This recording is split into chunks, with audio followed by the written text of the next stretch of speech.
he jumped out apparently because he left his door wide open. So I'm seeing the car first. And I see this door open, and then I see more of the picture coming in, and I see the grass, and I see a yard, and I see a man squatting.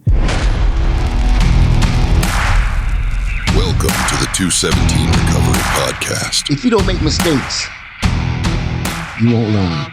With your host, Cori Winfield. You know, there was a reason why that didn't work out. And you can look back at it and go, yep, I'm glad that didn't work out how I wanted it, because I would have been horrible. Got your ass. It is the 1st of July, 2026. My name's Cori Winfield. And I'm Cori Smoker. I just said that today to somebody. Well, I didn't say I was Cori Smoker to somebody today. What up? I'm Cori Winfield. How's everybody doing? I'm Cori Smoker. We back. Better than ever. Look at it. We're in the studio. Yeah. No, that thing working out because we had talked to this gentleman who had went 4 hours away. Actually turned into way more than 4 hours away, but to treatment, and then it didn't work out there, and we had to, make sure that he wasn't just left outside, because treatment centers sometimes don't care.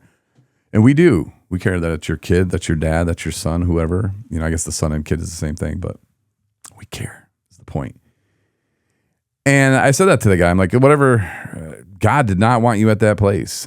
Like, I've heard bad things about the place, but God really did not want you there. Like, he went out of his way to make sure you did not get into that place. So take that as God's looking out for you, and now you're at a different place or going to a different place. It's going to be better, more your speed. At least God thinks so, So I did have to use that line today. Yeah. But I did see something else this morning, though. I almost turned around and went back home. I said, I can't keep going. Not just seeing that. Cori Smoker, I saw something I had never seen before in my whole entire life. I saw something you've never seen before. Well, no, I think you have seen this before. I haven't. At least the aftermath. Yeah, the aftermath. Yeah. So I'm heading out of our condo complex or whatever in Michigan, up northern Michigan. There's just trees and shit everywhere. It's hard to see around the curves and stuff sometimes. So you got to take it slow, and deer shit running out everywhere.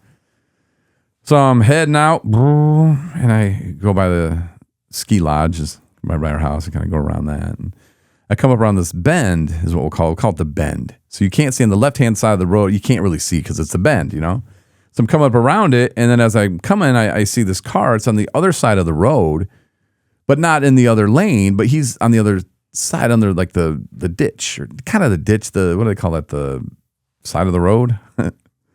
Okay, so he's pulled off on the side of the road. Ravine? But he's facing the same way that I'm driving. So if I was driving and it just was like, whoop, I'd just cross over to the lane and just pull off to the side of the road. And then he jumped out apparently because he left his door wide open. So I'm seeing the car first, and I see this door open, and then I see more of the picture coming in, and I see the grass, and I see a yard, and I see a man squatting, taking a shit in somebody's yard. Like it was like almost not in the yard, but there was a ditch, So like he was shielded. If somebody was in the house looking out, they would not have seen him. But every car passing by did. Like, why wouldn't he have just squatted by his open door? I don't know. Was he afraid there's gonna be some splashback?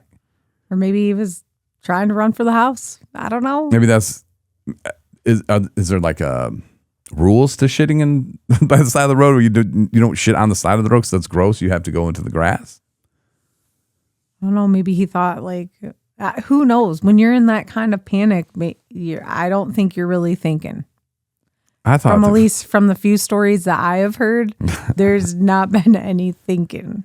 Yeah, revisit Bumper Buddies, that episode from February 2025. You'll catch some shit on that one.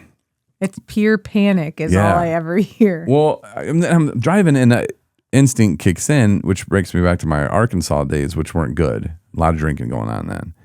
And instinct is, I got to go get a picture of this. Like, I got to go get a picture of this. Like, no one's going to believe me if I don't take this picture. Like, people are going to think I'm making this up. This guy is taking a shit. He looked like it too. He looked like, oh my God, I hope nobody sees me. That kind of face. He was making that. Panic. I made eye contact with him. I did. I was like, holy shit. And I was like, no, he's shitting. I'm like, oh my God. But how horrible of a day was that just starting out for him? Like, that's just a shitty way to start your day, man. Like, Literally, it is. Whether he was starting it out or ending his day, either way, just that just wrecked his plans. I mean, there's just stuff I see around the city. And that's why I'm moving out Traverse City. It's just stuff I see. I just can't do this anymore. People shitting in yards, and there's on South Garfield. And people that aren't from here are probably like, "What are you talking about, Corey? We don't care." But no, just listen to me here because you can help me with this. There's a road in Traverse City, South Garfield. On it, there's some train tracks. It goes by another road called Hannah. Well, these train tracks haven't worked in 200 years or something. Well, I'm having a hard time with the signal. I guess you'd call it the signal that's supposed to stop people. Hey, there's a train coming. Shit, they took it down. Sort of. It's just laying there, and so I don't know. Is it free? Did somebody like, hey, we're going to put that up next week and this never came and did it? Because it looks like garbage. It looks like a city that just stopped giving a shit, And I'm like, okay, that's where I live. I'm moving out of here. But I almost sent you last week to go by and start taking pictures of it and then put free and then put it on Facebook Marketplace. I'm like, anybody want a free sign? Because technically it's garbage. It's litter. It's just over on its side, just laying there. Can we scrap it for parts? Because If you just took some trash and left it out on the curb, it's trash. Anything left behind, anything abandoned is garbage. And that to me looks like garbage. So we should go take it. Or at least try to sell it. You have to pick it up. I don't know, though. Isn't that some kind of crime? Cleaning up the neighborhood? Not cleaning up the neighborhood, taking the... Well, it's garbage. It's laying there on the. It's garbage. It's just laying there. They have a new one up. The other one's just laying there. It's garbage. But for you and I, Corey, that wouldn't work. That wouldn't stand up in the court of law. I'd probably go to jail. It's probably some no, legally I don't see how you could. Grandfathered, unless they have a don't touch. It's not free sign on it. Like maybe we just throw a free sign on it. That's my thought. Throw a free sign on it. Let's do it. Anybody want a free train light that stops trains and people from crashing? That probably doesn't work. Hannah. Someone could probably make it work. Yeah, South Garfield and Hannah, just throw in the back of the truck. I don't see nothing saying it's not free. Get that eyesore out of our town. I just don't get it. I don't know. And maybe if the city has a plan, it seems like a better plan than just let it sit somewhere for 2-3 weeks. Probably longer. I don't know. Just little things. I don't know. I haven't paid attention, but I'm going to pay attention now. I don't know. Within 31 days, I don't live in Traverse City no more. I don't care. Whatever, man. You'll still live in Grand Traverse County. So? I don't act like I'm moving really far away. I am. I've had enough of this. Inner city living. No, but back to my original story here about this guy that had this horrible day. We know that our coworker Mitch has had this day. But what would make you jump out of the car? Wouldn't you just want to keep it in the pants? What would you do, Corey? Right now it hit you. Right now it hit me? Yeah. Sitting in this chair? Well, then you would probably just leave the room. Yeah, I would fly out of here. If I was in his situation coming down the hill, I probably would have got out of my car and squatted right by my car in the door. I wouldn't have went where I would have been away from the car and more noticeable. Well, especially for you because you're a woman. If a guy sees a woman, they're going to stop. And you don't want someone to stop. No. That'd be even worse. Some guy coming to save the day and you're just over there just, it's just, hold on, sir. Yeah, not a good day. That's what I would do. But I don't know. I've never had this come on like this. And the last time though that I all of a sudden got gut punched was just a couple weeks ago. I was talking on the phone to Renee and I was like, I gotta go, but I was puking before. Puking's different. Everybody pukes. Well, I guess everybody shits, but it's that it's a different. I don't know. When that feeling comes on, you have to stop. Yeah, but when you're sick, you just are like, bleh. It's just, but when you're trying to hold it in, and that's just a whole different. Trying to hold in a poop and trying to hold in a puke are two different things. Sometimes I just wonder, the people that have all constantly had these shitty days, shit stomach episodes. Problems. Okay. So I don't think they listen to the first clue in their stomach. Like, oh, well, you just like bypass that one, or well, because sometimes this is a fake clue. Because, and this is why I want to do a podcast today too. Because after I saw Homeboy shitting, and I wanted to take a picture of him, I wanted to show the world. I did not take a picture of him. I realized like that's horrible. I wouldn't want that to happen to me, and hope he's okay. But I hope he's not doing a crime, and I didn't just miss some evidence. It's still kicking me. I'm like, I didn't have to show it to everybody. I should have just took it just in case. See on next door about somebody shitting in people's yards. I'm like, damn it, I knew who it was. Damn it. Nah, I'll be like, that's Traverse City's problem. Nah, see ya. And then they'll blame me. They're like, it's you, and you're leaving. And I'm like, no, it's not. Run some DNA on that. I don't even eat Wendy's. Oh, man. Crazy ass. But yeah. What happened to you? Yeah, so I get to work. And then we're supposed to go somewhere. And my stomach was kind of feeling a little iffy. And I was like, well, maybe that guy threw some kind of voodoo witchcraft on me or something as I was passing. When we made eye contact, he like threw it to me. You know how those movies are? Like, I'm like, oh shit, it got me. Like literally, the shit got me.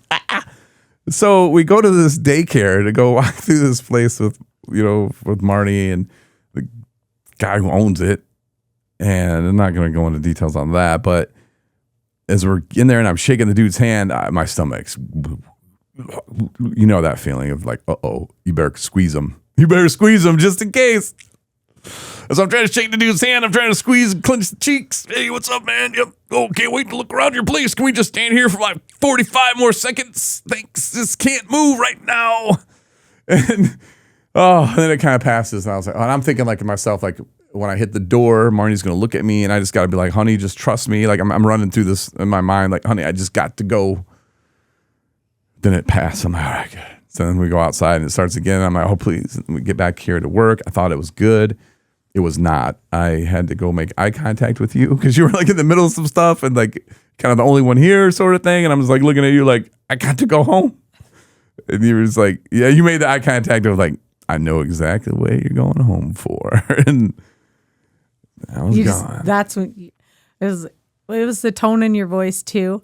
And like, just, I'm going home.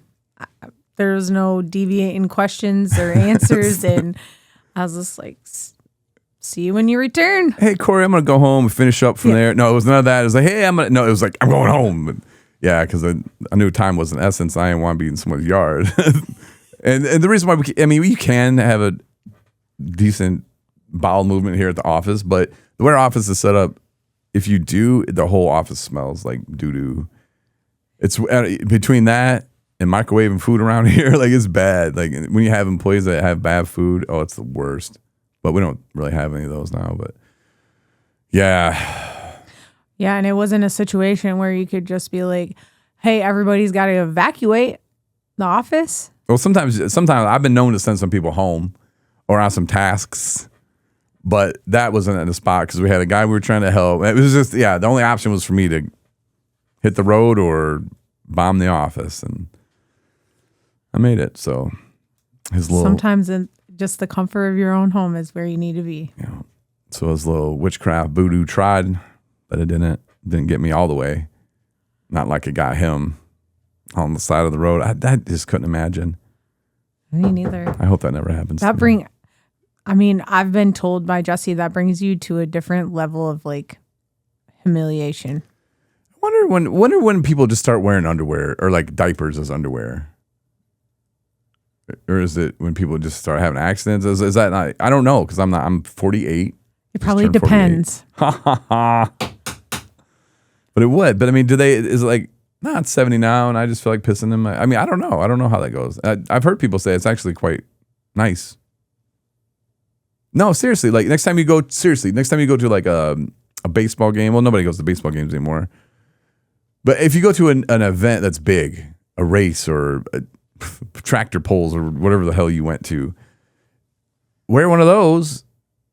That way you don't have to keep going to the bathroom. Like if you go to a rock concert, that's another good one. You go to, and I guess it wouldn't have to be rock, but if you go to a concert and you don't want to wait in the long ass bathroom line, wear a little Depends.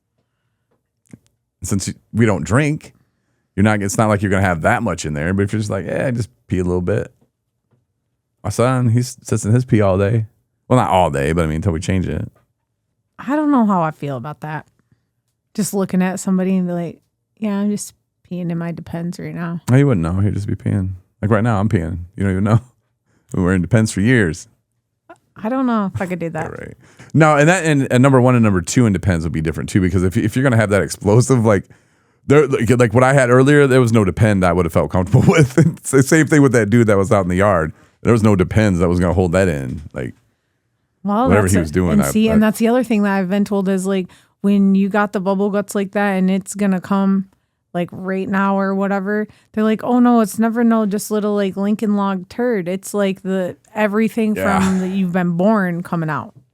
Yeah, it's like there's so much pressure in there. It's just like,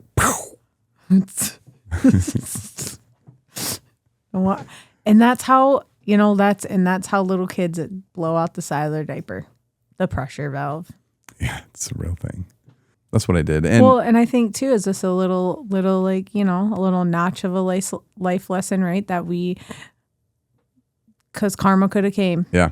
Yeah. If I would have turned around and got some pictures, I guarantee you there'll be doo-doo in my car right now. It's the way it works, man. The way it works. Speaking of the way it works, we had a kind of a situation where helping someone to get into treatment was quite the situation.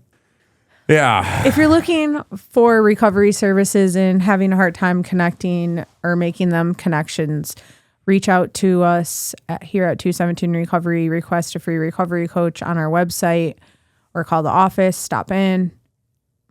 We're all here to help make them connections and make it a success for you to get an admission into a treatment. The best we can, and it's free. It doesn't cost anything to call us and use our services. And I was thinking about Phil Mickelson and how he could use our services because all the shit he's in now, and it's not the shit he's in now. Just there was some shady shit he did, and you can Google it yourself if you want. But I mean, it depends who you are. I would say that that's not the life I want to live, or the stuff that I want my son finding out about me. But it all screams addiction, and I know that it's been out in the news. It's been public. It's been made aware that he has a gambling problem. And it makes me wonder, too, how much alcohol is playing in it. Because when his wife got sick, they said he started drinking heavy then. And it's so familiar to me. I mean, I didn't have all that much money. But making bad decisions and doing these things that, apparently he did. He did something else that was even crazier that I'm not going to talk about. Again, Google it, Phil Mickelson. But it's like, people like that, they probably get approached by all these crazy people that just want to take their money, like, hey man, I can help you, I can figure it out, and it's just sad, because like those people, and there might be some good ones out there. Just because you charge money for what you do doesn't make you a bad person. Like we have grants that cover our salary, so that's why we can provide this kind of service for people for free. Well, and I think sometimes too, it's not even about if the services are free or not. It's just about the level of compassion of us in this field, right? And how far we're willing to go. Yeah, and I'm not saying free like what we do is like cheap and somebody. I'm just saying like if somebody's wondering, because it's how do you make money? How do you get paid? Nothing's free. Well, no, nothing is free, and we do have jobs and we do have salaries that pay for it. But no, we're not charging you for your services to help connect you with resources and get you on your feet, to chat, to hang out, whatever. Like, yeah, like those services are free, so that's good. Thanks to DHHS and everybody else for making those grant funding things possible for us and for allowing us to do that. So yeah, thanks to them. But we doing the work. So if you want, like I said, or like Corey said, the forum for recovery services, if you want to request them, are at 217recovery.com. It doesn't have to be for you. It could be for a family member. It just could be a question. How do I get to treatment? We'll help you out. It's very nice. Very simple. I kind of wanted to talk about goals for just a real second before I get it. Well, it kind of goes into the next topic, so we'll just talk about it. 217, that number. Like when it first came out that I was going to do room 217, I was like, who's in room 217? Like that's what I wanted to know, was who was in the room. And a couple of guys that I didn't mind, so I'm like, sure. Not that I had a say in it.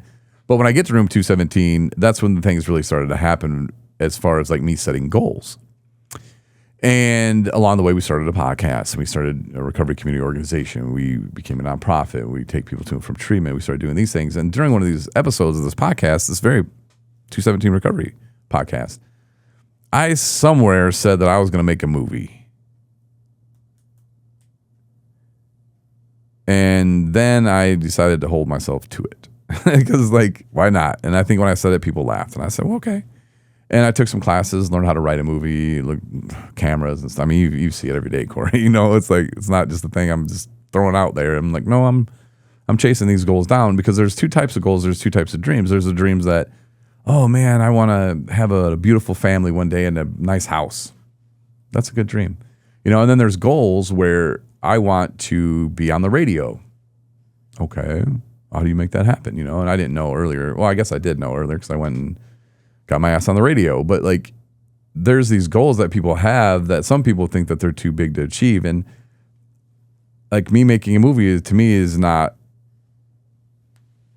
unachievable. It's not unrealistic. It's very realistic. And especially at this point, because I have the movie written. I don't know. It's just so crazy that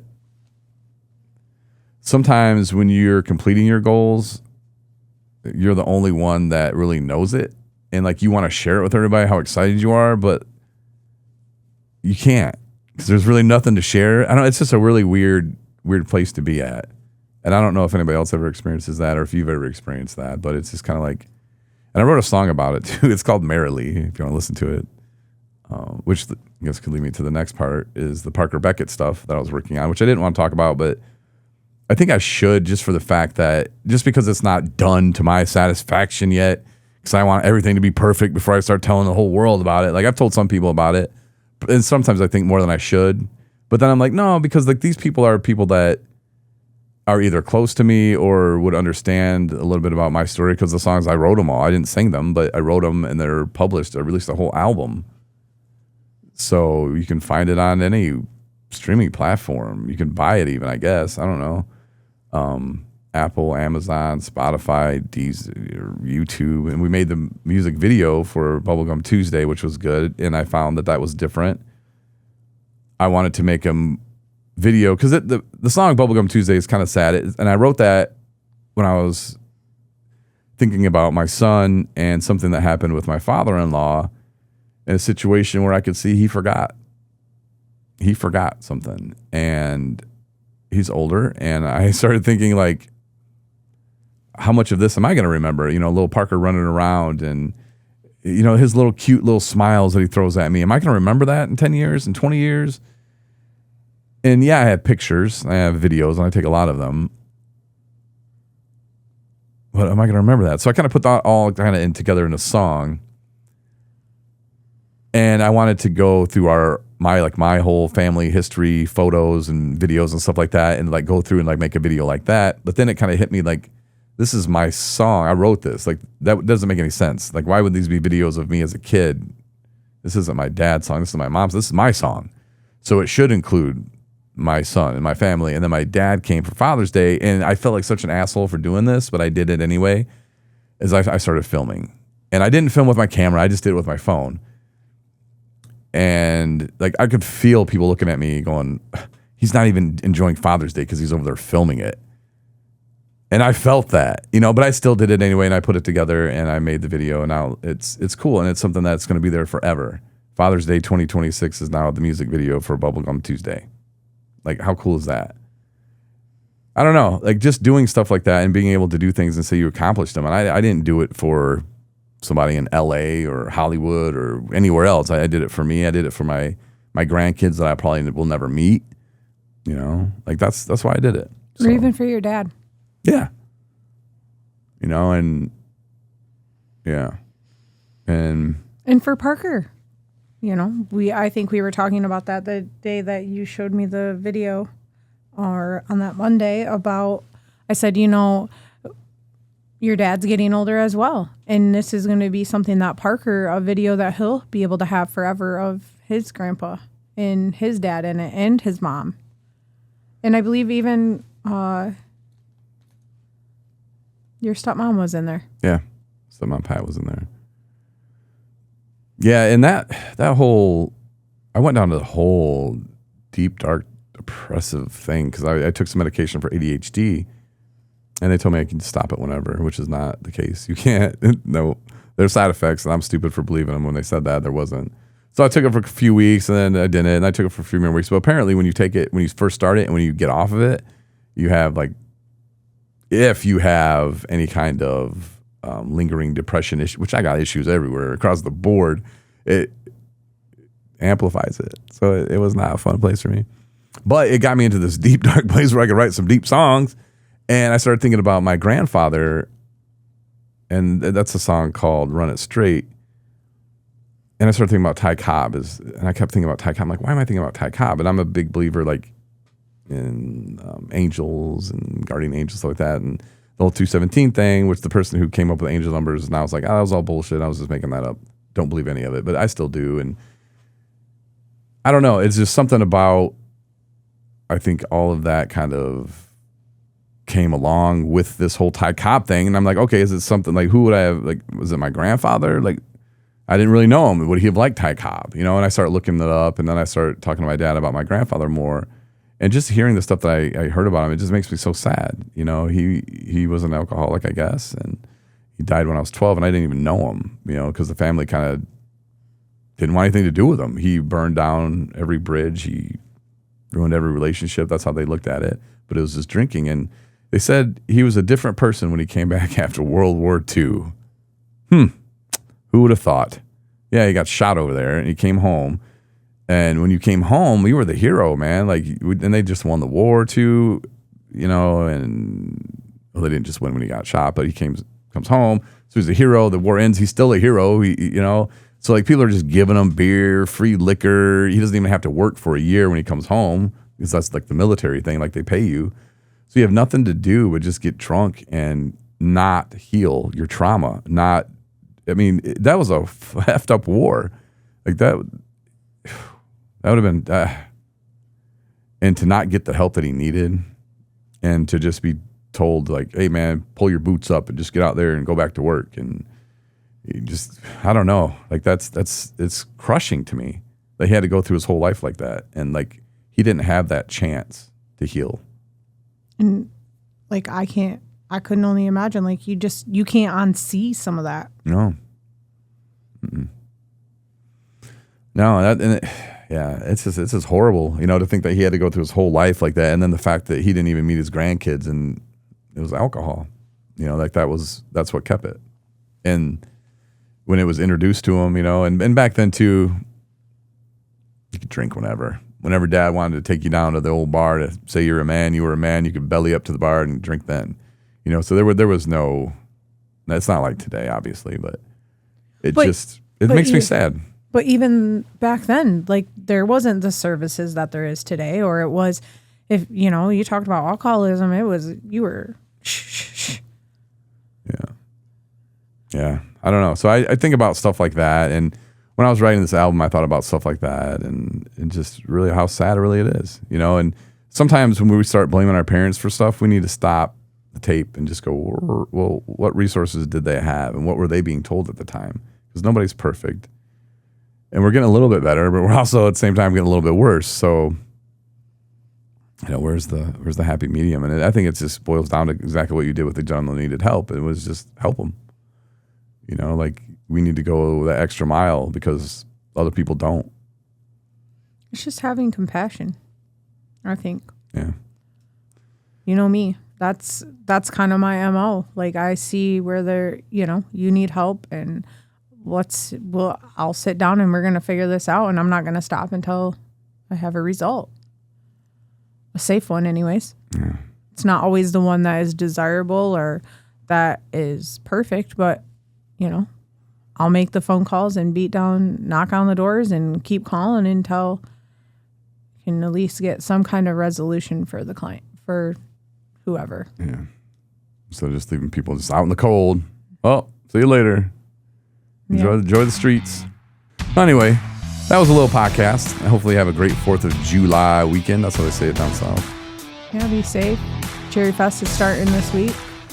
Chaos, traffic. Yeah, that'll be fun. I'm sure you'll enjoy that. Well, enjoy Cherry Fest. Thanks for listening to the 217 Recovery Podcast. Listen to over 900 episodes on the 217 Recovery app that's free in your app store or online at 217recovery.com.